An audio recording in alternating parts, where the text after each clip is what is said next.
오늘 요한복음 1장 12절부터 14절까지 말씀을 같이 보았습니다. 요한복음 1장 12절부터 14절까지 말씀. 여기 보면 12절에는 영접하는 자, 곧 그 이름을 믿는 자들에게는 했어요. 그러면 영접한다는 말이 뭐예요? 우리 예수님 영접해야 되죠? 예수님 영접해야 돼. 영접하는 게 뭐예요? 예, 믿는 거라는 거예요, 이게. 그러니까 영접하는 자, 곧 그 믿는 자들은 이렇게 된 거죠.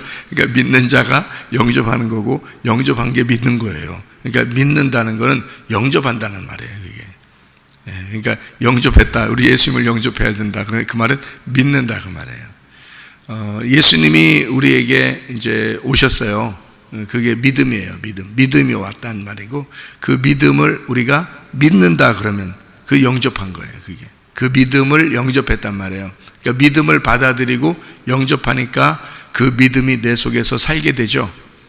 예, 그러니까 믿음이 내 속에서 살게 되니까 그 믿음이 내 속에 사는 것을 산다, 이렇게 믿는다 이러는 거예요. 그래서 여기서는 피스티오, 믿는다, 이렇게 된 겁니다. 영접하는 자, 곧 그 이름을 믿는 자. 그러니까 믿는 자라는 말, 믿는다 이 말이, 그 말은 이제 받아들였다 그 말이죠. 그러니까 내가 받아들인 거예요.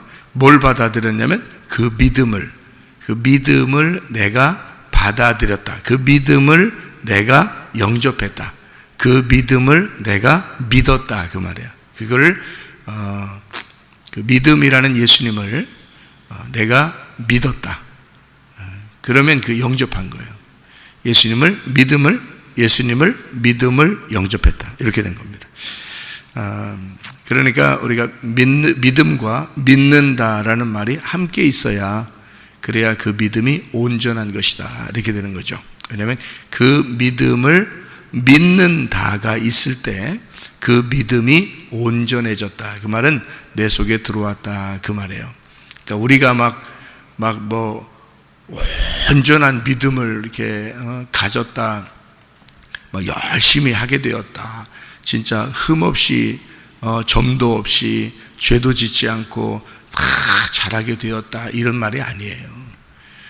온전해졌다는 그 말은 믿음이 내 속에 들어와서 온전케 되었다 그 말이에요. 그 말은 믿음이, 내가 믿음으로써, 그 믿음을 믿음으로써 그 믿음이 내 속에 진짜 믿음이 되었다 그 말이죠. 그게 온전케 되는 거죠. 우리가 어떻게 온전해져요? 온전해질 수 없습니다.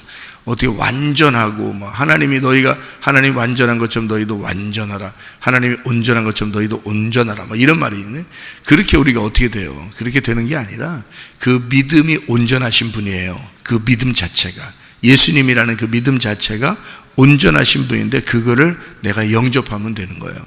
그 믿음을 영접하는 게 믿는다가 되는 거거든요. 그 믿는다가 될 때 그 온전한 믿음이 들어오는 거죠. 그 온전한 믿음이라는 예수님이 들어오는 거란 말이에요. 그거를 영접했다, 믿는다. 그러니까 내가 믿는 겁니다. 우리가 영접하는 거예요. 우리가 믿는 거예요. 믿음이라는 자체는 하나님으로부터 온 거예요. 그거는요, 하나님으로부터 온 거예요. 믿는다는 내가 믿어야 되는 거예요. 그러니까 말씀이 여러분을 사랑합니다, 이렇게 하면 여러분이 새벽 예배에 나와서 말씀을 듣는다, 이게 이제 믿는다가 되는 거죠. 그러니까 말씀이 아무리 오늘 이 시간에 좋아도 여러분이 이제 그 말씀을 들을 때 그 말씀이 여러분 속에서 온전해지는 거죠. 말씀 자체는 믿음이라니까요. 그 말씀 자체는, 오늘 새벽에 있는 이 말씀 자체는 믿음이에요. 근데 내가 여기에 참석하고 그 말씀을 내가 받아들이고 그 말씀을 아멘하고 인정하고 이렇게 하는 걸 믿는다라고 해서, 그 믿음이라는 그 오늘 이 아침에 이 말씀이 내 속에 영접이 됐다는 말이에요. 들어왔다, 믿었다, 이래야 오늘 이 말씀이 의미가 있는 거죠. 그 의미는, 그 믿음이라는 말씀이 내 속에서 온전케 된 거죠. 그래서 믿음은 믿는다라는 행함이 없이는 그 믿음은 헛것이 된다는 거죠. 나라는 사람이 예수라는 믿음을 내가 믿을 때 그 믿음이라는 예수가 내 속에서 온전케 되는 거지, 내가 안 받아들이고 내가 영접하지 않고 예수를 거부하고 그 믿음이라는 것을 내가 받아들이지 않으면, 믿는다가 없으면 그 예수님이 이 땅에 오신 것은 다 헛것이죠. 나한테는. 그래서 내가 안 받아들였으니까 그 믿음이라는 그것은 내게는 헛것이 되는 거죠. 그래서 믿음은 행함이 없이는 믿음이 헛것이 된다, 이렇게 되는 거예요. 그래서 그 행함이라는 게 여러분 뭔 줄 알았어요? 열심히 일하는 줄 알았죠? 그거 아니에요. 그거를 믿는다, 영접한다, 받아들인다, 요 얘기예요. 그 믿음이라는 것을 내가 받아들이고 그것을 영접하고 그것을 믿는다가 될 때 그 믿음 자체가 온전해진다, 우리의 속에서. 이런 말입니다. 그러니까 물론 행함을 하나도 안 하는 건 아니죠. 근데 그거는 이제 어떤 의미로 하느냐가 중요한 거죠. 사람들이 어떤 이 믿음, 예수님에게서 온 그 믿음을 모르고 그냥 막 행했다, 그러면 이제 율법이 되는 거고요. 그죠? 육체가 되는 거고 율법이 되는 거고요. 믿음을 내가 진짜 온전하게 내 속에서 받아들였어요. 영접했어요. 그래서 속에 있는 그 믿음이 내 속에서 일하기 시작했어요. 그러면 뭘 해도 기쁘게 돼 있어요. 일을 해도 기쁘고, 봉사해도 기쁘고, 기도해도 기쁘고, 예배드려도 기쁘고, 성경을 봐도 기쁘고, 설교를 들어도 기쁘고, 찬양을 해도 기쁘고, 헌금을 내도 기쁘고, 다 기쁘게 돼 있어요. 예.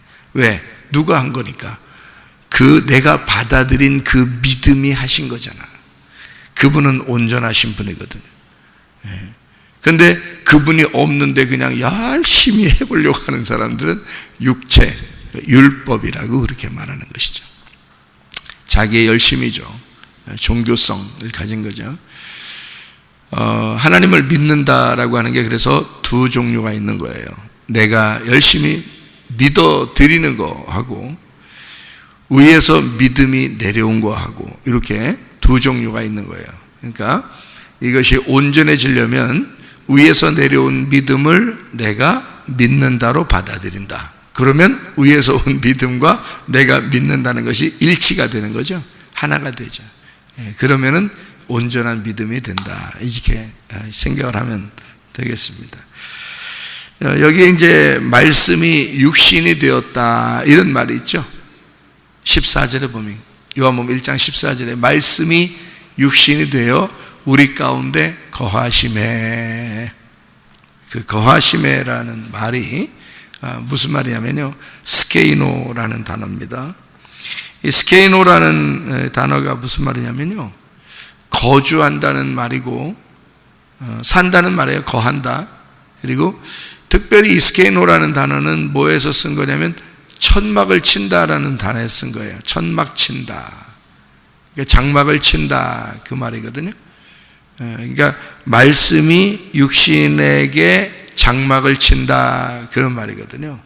장막을 친다, 스케이노, 천막, 이게 스케노스에서 나온 단어고요. 임시 거주하는 그 천막, 이런 걸 얘기하는데요. 인간의 몸을 얘기하기도 하고요. 그게 가죽옷, 아시죠? 가죽옷. 그러니까 하나님이 인간에게 덮어주는 가죽옷, 인간의 몸. 그러니까 천막, 임시 거주하는 거. 이게 임시 거주하다가 여러분 이제 어디로 가요? 하늘나라로 가죠, 그죠? 하늘나라로 가면 임시 거주하는 이 장막은 어떻게 다 이제 벗어지죠, 그죠? 그러니까 다 내려놓고 이제 영원한 것이 이제 하늘나라 올라가는 거거든요. 그래서 임시 집이란 말이에요. 임시 거하는 집. 요거를 이제 스케이노라고 그러는 겁니다. 말씀이 육신이 되어라고 하는 말이 이제 그런 말이죠. 말씀이 육신이 돼서 우리 가운데 거하셨다. 그러니까 말씀이 육신이 돼서 오신 분이 누구예요? 예수님이에요. 예수님이 임시 거주하기 위해서 이 땅에 내려왔다는 거거든요.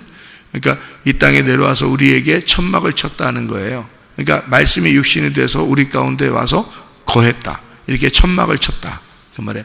그 천막 친 게 성경에 어디 나오죠? 천막 친 게. 예? 천막 친 게 어디 성경에 나오죠, 어디? 광야의 성막이에요. 그게 천막이죠. 성막이 천막입니다. 예. 그러니까 광야의 성막이 원래는 누가 가르쳐줘서 그거를 만들었죠? 하나님이 모세에게 가르쳐줘서 이렇게 만들어라 그랬거든요. 그럼 하늘나라에 어딘가 있으니까 그걸 갖다가 그 설계도를 주고 이런 식으로 만들어라라고 했을 거 아니에요, 그죠? 예, 그런 하늘나라에 있는 그 모습을 이 땅에다가 이렇게 만들어 놔라, 천막을 쳐라 이거거든요. 그 천막을 친다, 광야에서 천막을 쳤다. 그러면 광야에 있는 성막은 누가 내려온 거예요? 예수님이 내려온 거죠. 그러니까 그 성막에 사람들이 와야지만이 하나님께 용서를 받죠. 그죠? 그 성막에 와야지 용서를 받아요. 거기에서 하나님 앞에 예배를 드려야, 그 예배라고 하는 건 거기서 하나님 만나야 된단 말이에요. 뭘 가지고 만나야 돼요? 피를 가지고 만나야 돼요. 그래서 피를 가지고 들어가서 만나면 용서가 된다는 거지. 그러면 피는 어떻게 해야지 피가 나와요? 죽어야지 나오는 거야. 그러면은 광야에 천막을 쳤을 때, 그 성막을 쳤을 때도 결국에는 그게 뭐 하러 왔다는 걸 얘기하는 거예요? 뭐 때문에 그게 존재한다는 거예요? 그 성막이? 죽음. 죽음은 예수님이 와서 어디서 죽었어요? 십자가에서. 그래서 성막은 바로 뭘 의미하는 것 같아요? 말씀이 육신이 돼서 이 땅에 거하셔, 임시 거주가 해서 성막을 쳐놓고 우리에게 거하셔서 거기서 뭐 하겠다는 거예요? 예, 십자가를 지시고 피를 흘리겠다. 그러면 누구를 만날 수 있다는 거예요? 아버지 하나님을 만날 수 있다는 거예요. 그래서 그 피를 가지고 와. 누구를 가져오라는 얘기예요?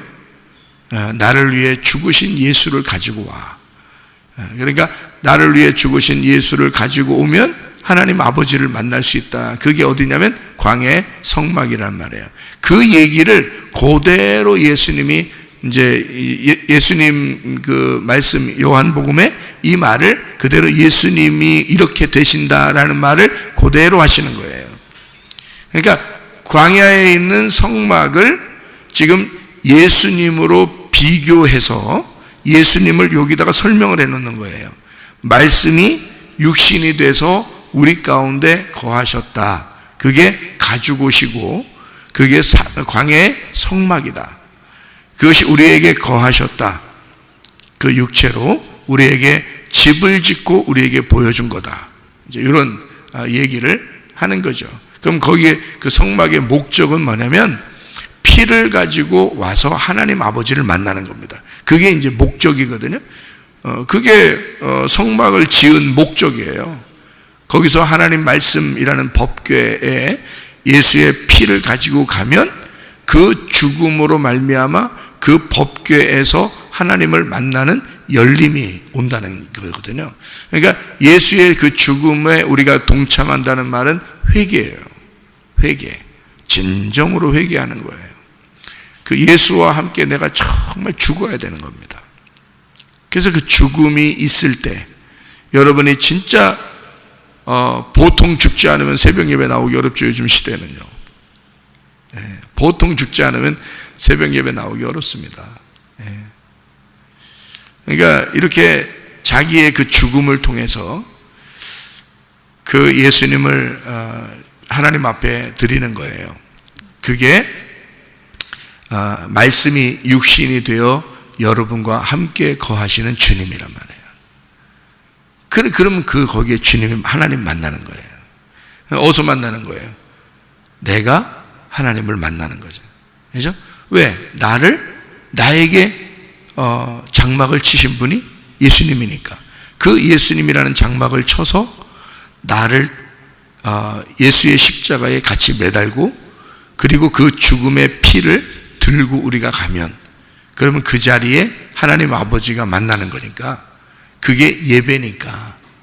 그러니까 우리는 끊임없이 바울이 왜 그런 얘기를 했을까를 생각해 보면 자기는 날마다 죽는다. 왜 그런 말을 뜬금없이 하겠어요? 날마다 나는 죽는 거구나. 그런 얘기를 이제 하는 거죠, 그죠? 그래야 주님 만나니까. 그게 아버지 만나는 길이니까. 그러니까 여러분이 나 언제 한번 구원 받았어. 그래 놓고서 그때 구원 받은 걸 가지고 몇 년을 울커먹어. 몇 년을. 옛날에 구원 받았다는 거야. 그래 놓고 몇 년을, 심한 사람은 몇십 년을 울커먹어. 근데 바울 사도 같은 사람은 어떻게 했어요? 나는 날마다 죽는다. 날마다. 날마다 죽는다는 말은 날마다 부활한다는 말이죠. 나는 날마다 부활한다. 그 말이야. 그러니까 날마다 죽는다는 말은 날마다 산다. 그 말이고요. 그러니까 그 바울이 그런 식으로 얘기를 한 것은 날마다 주님 만난다. 그 말이에요. 날마다. 그 말씀 안에서 내가 주님 만난다. 날마다 나를 죽이고, 날마다 주님이 내 속에서 부활하여 나는 주님 앞에 예배한다. 나는 날마다 예수님 만난다. 이런 얘기거든. 근데 사람들이 그냥 구원 한번 받았다 그러면 그냥 생활을 어떻게 하든지 말든지 자기는 구원 받았다는 거예요. 그냥 예수님 믿었다는 거예요. 한 번 믿은 거예요.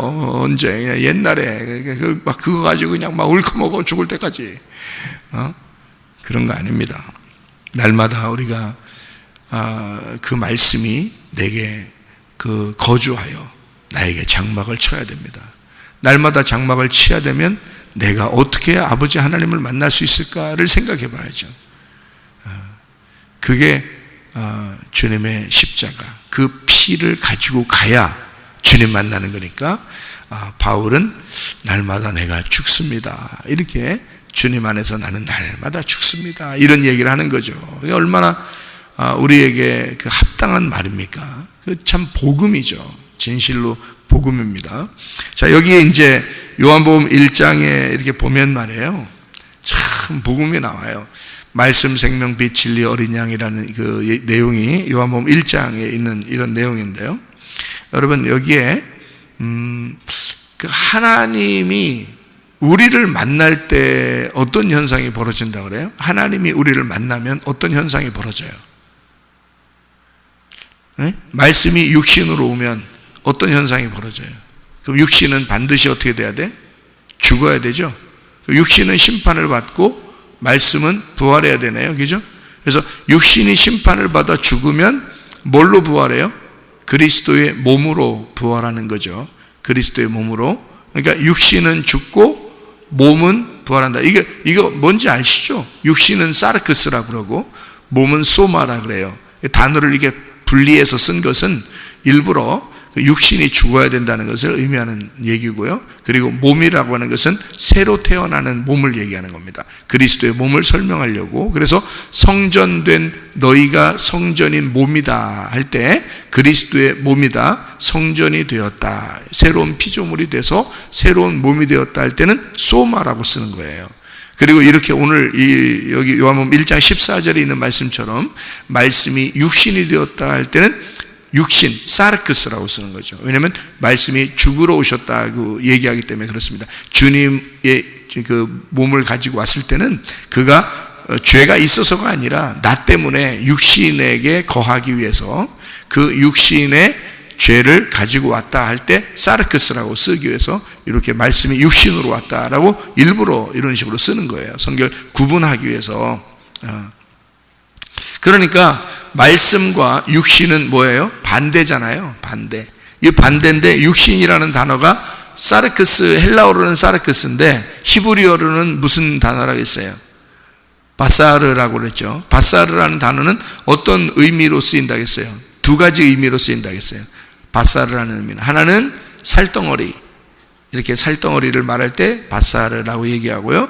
또 하나는 복음을 얘기할 때 복음, 그러니까 너희에게 전한 그 복음 이렇게 얘기할 때는 바사르 이렇게 얘기를 해요. 그러니까 바사르라는 단어가 사르크스라는 단어인데요. 그게 바사르에서 사르크스가 온 거예요. 히브리어가 먼저니까. 히브리어가 이제 구약에 있는 바사르라는 단어가 육신이라는 단어인데요. 그게 하나는 살덩어리라는 단어고 하나는 복음이라는 단어가 있죠. 그래서 살덩어리라는 이 살덩어리가 죽으면 복음이 된다는 겁니다. 그러니까 육체가 죽으면 복음이 되는 거예요, 우리한테. 그래서 일부러 바사르라는 단어를 두 개의 내용으로 쓴 거예요. 두 개의 내용으로, 하나는 육체, 하나는 복음, 이렇게 쓴 거예요. 바사르, 이렇게. 그러니까 말씀이 육신으로 거한다, 이런 말을 우리가 이제 잘 생각해 보는 거죠. 이렇게 말씀이 육신이다. 그럼 육신으로 와서, 예수님이 말씀이 육신을 입어서 왔잖아요. 그러면 죄인으로 온 거예요, 먼저. 그리고 그것이 우리에게는 뭐가 된다? 복음이 된다는 거죠. 그죠? 예, 그 말이 우리에게는 복음이 돼. 만약에 예수님이 말씀이 육신으로 안 오면 어떻게 돼요? 복음이 안 되죠, 우리한테. 그게 우리한테는 기쁜 소식이란 말이에요. 우리를 덮어주시는, 그러니까 하나님을 만나는 길이 되었다는 거죠. 그 성막이 없이는 광야에서 하나님을 못 만날 거 아니에요. 그죠? 사람들이 용서를 못 받는다고요. 성막이 없이는. 그러니까 그 성막으로 우리에게 와서 천막을 쳐줘야 예수님이라는 분이 말씀이 육신이 돼서 우리 가운데 거하시고 천막을 쳐주고, 그래야 우리가 하나님 아버지를 만날 수 있다는 말이에요. 그죠? 그래서 그 육신은 죄로 오셨지만, 죄인의 몸을 가지고 이렇게 이 땅에 오셨지만, 그러나 그 예수님이 우리에게 그 육체로 오신 것이 우리에게는 복음이 된다, 이렇게 이야기할 수가 있는 거죠. 무슨 말인지 아시겠죠? 그래서 말씀과 육체가 이렇게 함께 이렇게 오잖아요. 부딪히잖아요. 왔어요. 원래 말씀은 말씀이 돼야 돼요. 그리고 육체는 육체가 돼야 돼요. 분리가 돼야 되는 거잖아요. 그래서 말씀은 하늘에 있는 거고 육체는 땅에 있는 겁니다. 근데 어떻게 하늘에 있는 말씀이 육체라는 땅으로 이렇게 오겠냐 이거예요. 그러니까 이게 두 개가 이렇게 부딪힌 거죠. 두 개가 부딪히면 반드시 뭐가 일어나야 된다? 심판이 일어나야 된다. 반드시 심판이 일어나야 된다. 심판이 일어나고 나면 그날, 그 심판이 일어나는 그날, 말씀과 육체가 부딪히는 날 심판이 일어나고, 심판이 일어나는 날 구원이 일어난다 이거죠. 예, 그게 성경의 가르침이에요. 그래서 노아 홍수 때도 위의 물과 아랫물이 합쳐지니까 가운데 있는 것들이 다, 숨쉬는 것들이 다 죽죠. 땅에서 숨쉬는 게 죽는단 말이에요. 그럼 어디에 들어가면 숨 쉴 수 있어요? 예, 방주 안에 들어가면 숨 쉬고 살아갈 수 있어요. 그 방주 안에는 뭐예요? 물 위에 떴죠. 물 위에 물과 아랫물이 부딪혀서 심판이 이르러서 모든 숨 쉬는 걸, 땅에 숨 쉬는 걸 죽이고, 그리고 방주 안에서 숨을 쉬도록 했어요. 그래서 숨을 쉰다. 방주 안에서, 그러니까 말씀으로 살아간다는 걸 말하는 겁니다. 그러니까 물 위에 떴잖아요. 그러니까 물 아래로 잠긴 게 아니라고, 물 위에 떠서 살아간다고요. 이것이 물 위에 떠서 살아가는 말씀, 그러니까 우리의 위에 계신 말씀을 얘기하는 거잖아요. 그죠? 두 개가 이렇게 부딪히면 심판이 일어나고 그 가운데 구원이 일어난다, 이런 얘기고요. 창세기 3장의 8절에 보면 창세기 3장이 선악과를 먹은 거거든요. 선악과 먹었을 때 하나님이 바람이 불 때, 신선한 바람이 불 때 여호와 하나님이 나타나셔요. 그럼 아담과 하와에게 나타나면 어떻게 돼요? 아담과 하와는 선악과를 먹었고 하나님이 이렇게 나타났어요. 그럼 어떻게 돼요? 그럼 부딪히게 되겠죠. 그날 오면 아담과 하와가 선악과를 먹었으니까 뭐가 된 거예요? 선악과를 먹었으니까 뭐가 됐어요? 네, 죄인이 된 거예요. 선악과를 먹었으니까. 그걸 이제 고상하게 뭐라고 표현할 수 있냐면 육체가 되었다, 이렇게 표현할 수 있는 거죠. 선악과를 먹으니까 육체가 되었다. 거기에 하나님이 바람이 불 때 싹 나타나셔요. 그럼 어떻게 돼요? 둘이 만나면 부딪히니까 이게 심판인 거예요. 그러니까 둘이 만나면 심판인 거죠. 그러니까 뭐라고 안 했는데, 하나님이 뭐라고 안 했는데 이렇게 딱 바람이 불 때 여호와 하나님 오시니까요, 아담과 하와가 막 무서워하고 두려워하고 막 부끄러워하고 막 이래요. 그거는 그 자체가, 하나님이 오신 그 자체가 심판인 거죠. 그죠? 그러니까 선악과를 먹은 그 육체에 하나님이라는 분이 나타나니까 부딪히고 이게 심판에 이르르는 거죠. 그러니까 말씀이 여러분에게 오잖아요. 그러면 여러분이, 어떤 말씀은 여러분의 가슴을 막 칩니다. 그리고 가슴을 찢어놔요. 그게 여러분을, 말씀만 왔는데, 말씀만 여러분에게 부딪혔는데 이상하게 그 말씀이 우리를 찢고 심판한다는 거죠. 그게 뭐가 된 거냐? 우리가 육체이기 때문에 그렇단 말이에요. 근데 이제 말씀을 듣고 또 하나님이 어떻게 해요? 용서해 주죠. 용서해 주고 사랑한다 그러고 뭐 이러잖아요. 그러면 이게 이제 구원이 되는 거예요. 그러니까 하나님을 만나면 심판이 되고, 이것을 하나님이 덮어주기 위해서 만나는 거죠. 여러분, 하나님이 여러분 죽이려고 만나는 거 아닙니다. 심판하려고만 만나는 거 아니에요. 반드시 구원해 주려고 만나는 것입니다. 그러니까 노아 홍수가 벌어질 때는 반드시 구원의 방주를 준비해 놓고 홍수가 임하는 거예요.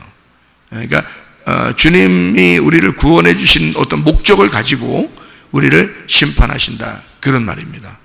그러니까 하나님이 나타날 때 선악과를 먹고 두려워 떨고 있는 이 사람들에게 하나님이 나타날 때는 왜 나타났겠어요? 뭐 가죽옷 입혀주려고, 구원해 주려고 나타나는 거예요. 가인과 아벨에서 가인이 아벨을 죽였을 때 가인에게 하나님이 나타납니다. 나타날 때는 뭐하러 나타나는 거예요? 가인이 아벨을 죽이고 두려워하고 있을 때, 그때 하나님이 나타나서 가인을 구원해 주려고 나타나는 겁니다. 그러니까 구원의 역사죠. 창세기 4장에도 구원의 역사입니다. 그러면 창세기 6장에는요, 창세기 3장에는 선악과 먹고서 심판받아야 되는 이 아담과 하와를 구원해 주려고 나타나신 하나님. 창세기 4장에는 가인과 아벨에서 가인이 아벨을 죽이고 가인에게 구원해 주시기 위해서 나타나신 하나님. 그죠? 그 다음에 6장에 보면은 노아 홍수가 일어나죠. 노아 홍수가 일어날 때 홍수가 왜 일어나요? 음란과 폭력입니다. 음란과 폭력. 지금 시대도 그렇죠. 소돔과 고모라 때도 그랬죠. 로마 시대가 그랬죠. 멸망하는 모든 곳에는 음란과 폭력이 있습니다. 근데 왜 음란하고 왜 폭력이라고 했냐면 이렇게 나와 있어요. 창세기 6장에는 하나님의 아들들이 사람의 딸들을 아름다움을 보고서 이렇게 결혼을 하게 되었다. 그래서 나타난 게 네피림, 거인, 이런 이야기를 하고 있습니다. 그러니까 하나님의 아들들이 사람의 딸들, 이렇게 얘기하는 것은 하나님의 아들들은 천사를 얘기하는 거고요, 사람의 딸들이라는 것은 인간을 얘기하는 것입니다. 이게요. 그럼 이렇게 둘이 만나면 어떻게 되냐면, 하나님의 아들들이 사람의 딸들을 이렇게 만나면 뭐가 일어나야 돼? 노아 홍수, 심판이 일어나야 된다는 거죠. 그러니까 하나님의 아들, 그러니까 우리가 이제 언뜻 생각할 때는 믿는 사람이 안 믿는 사람 만나면 심판받는다, 이렇게 볼 수 있는 게, 이게 사람들이 이렇게 글씨를 보니까 그런 거잖아요. 글씨 그렇게 돼 있으니까. 근데 사실 알고 보면 성경의 그 역사를 쭉 보면요, 다 똑같이 일괄적으로 하나님의 아들이 사람의 딸들을 만나는 것입니다. 하나님의 아들이 원래 하나님의 아들들이 사람의 딸들을 만났잖아요. 여기 지금 창세기 6장에는. 그러면 하나님의 원래 아들은 누구예요? 예수님밖에 없어요. 하나님의 아들은 예수님밖에 없는 거고요, 사람의 딸들은 사람밖에 없어요. 그러니까 하나님의 아들이 이 땅에 인간을 만났다. 그러면 말씀이 육신이 되어 왔다, 그 말이잖아요. 그러면은 뭐가 심판받아야 돼? 육체가 심판받아야 돼. 그래서 거기서 나온 열매가 뭐냐면 네피림이란 말이에요. 그래서 원래 이제 이게 원어적으로 이렇게 보면 말이에요, 하나님의 아들들이 천사들이고, 그리고 사람의 딸들이 사람이니까 천사와 사람이, 천사는 남자로 오거든요. 꼭 여자로 안 옵니다. 남자로, 성경에 규칙적으로 남자로 오게 되어 있습니다. 그러니까 남자로 오니까 여자를 만나가지고 결혼하니까 거인이 나타나죠. 돌연변이가 나타나는 겁니다. 사람보다 훨씬 더 크고, 이렇게 사람이 비정상적으로 이렇게 지금 시대에 크잖아요. 누가? 우리보다 훨씬 더 이렇게 크고 막 이렇게 비정상적으로 크잖아요. 그럼 뭐 허리 아픕니다.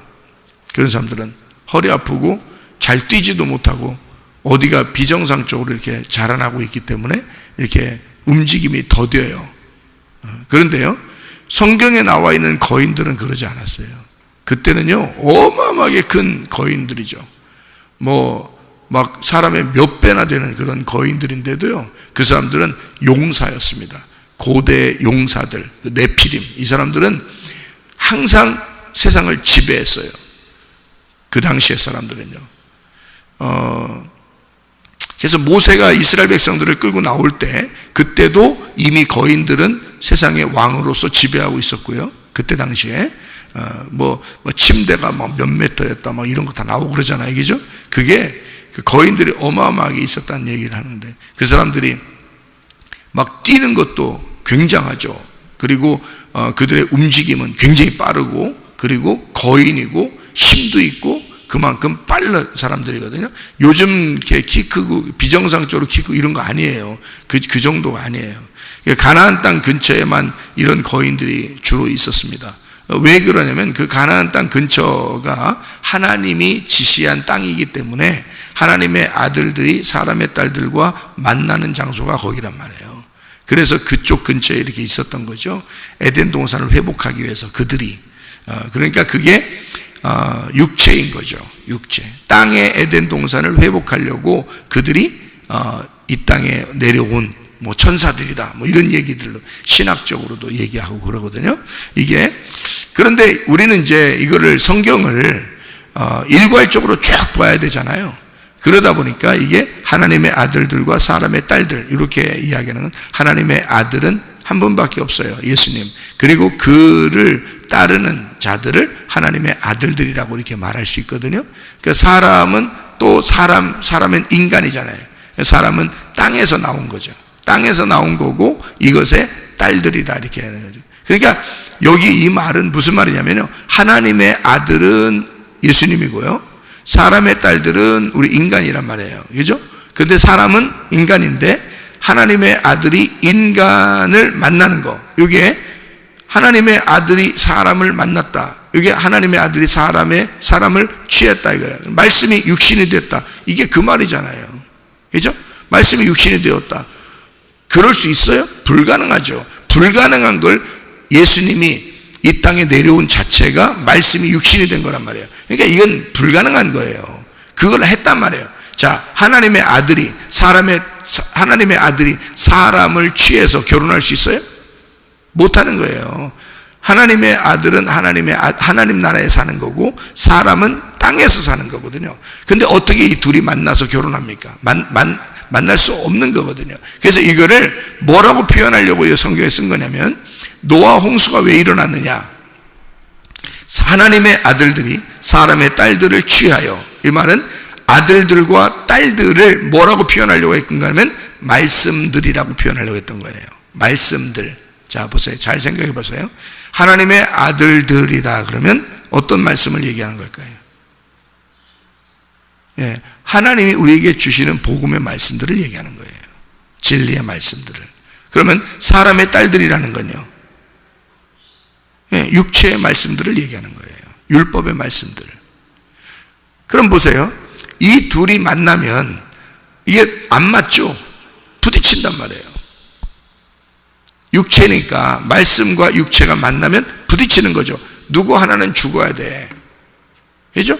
그게 심판이야. 그러니까 요거를 분리시키는 게 심판이란 말이에요. 무슨 말인지 알겠어요? 자, 땅에서 숨쉬는 자들을 죽이고 방주 안에서 숨쉬는 사람을 살리는 거죠. 요거를 이렇게 분리해 놓는 거, 요걸 뭐라 그래? 심판이라 그래. 이게 노아 홍수예요. 이게 심판, 나누는 겁니다. 그러면 창세기 6장에서도 이렇게 나누려고 한 거죠. 진리의 말씀이 있는 거고 세상에 땅의 말씀이 있는 것이다. 그럼 요걸 갖다가 나눈다 이 말이야. 말씀과 육체를 나눈다. 근데 이 둘이 결혼하게 되면 심판받게 된다. 그래서 노아 홍수라는 게 왜 일어났느냐? 하나님의 아들들과 사람의 딸들이 함께 하나가 되니까 심판을 받는다. 자, 우리 속에서 하나님의 말씀과 내 말이 섞이면 어떻게 돼요? 심판을 받게 되겠죠. 한쪽이, 그죠? 그래서 다 무너져 내려야 돼요. 무너져 내리고 네피림이라는 육체가 무너져 내리고 하나님의 아들이라는 진리의 말씀이 새로 서야 된단 말이에요. 그것이 일어난 장소가 어디냐면 창세기 11장 바벨탑입니다. 바벨탑에 사람들이 밑에서 쭉 올라가죠. 왜? 자기들 땅의 언어가 하나였기 때문에 그렇습니다. 땅의 언어가 하나이니까 쭉 올라가, 자기들끼리 모여서 쭉 올라가죠. 하나님을 섬긴다고 자기들 나름대로는 사람의 그 말들이 하나니까 쭉 올라가요. 올라가는데 하나님의 말씀이 내려온단 말이에요. 하나님 말씀이 내려오니까 얘들 뭐하냐 하고 내려오니까 둘이 만나죠. 어느 지점에서 만나니까 이 바벨탑이 어떻게 돼요? 와르르 무너진단 말이죠. 그게 바벨이라는 거예요. 둘이 섞였다 무너졌다. 이게 심판인 거죠. 그러니까 말씀이 두 개가 섞이면 하나가 무너지는 거예요. 그거를 이제 리브가는 뱃속에 두 아들이 있어. 쌍둥이가 이걸 두 민족이다, 두 국민이다, 에서와 야곱이다. 한쪽 말씀이 반드시 승리하게 될 것이다. 이거를 리브가가 계시로 알게 된 거죠. 그게 이제 하나님의 말씀, 진리의 말씀이 승리하게 될 것이다. 한쪽의 말씀이 무너진다라는 것을 얘기하는 거죠. 자, 이게 요한복음 1장 14절의 내용입니다. 무슨 말인지 아시겠어요?